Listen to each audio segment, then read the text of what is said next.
Three Grafton brothers have pleaded guilty to the brutal April beating of a 20-year-old outside of a bar. Chris Yobel, Jason, and Jacob Garza have all pleaded guilty to accomplice to aggravated assault.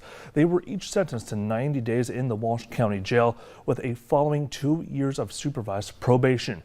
According to court documents, between the three, they will be paying the victim almost $14,000 in restitution. Their victim, Curtis Graver, was outside of the bar waiting for a friend to run inside and pick them up a pizza. Graver told Valley News Live just days after the assault, his attackers pulled him out of his car and, quote, beat him to a pulp. Graver says he was not robbed. It was just a senseless act of violence. He suffered broken bones in his nose, a dislocated jaw, a fractured chin, and more.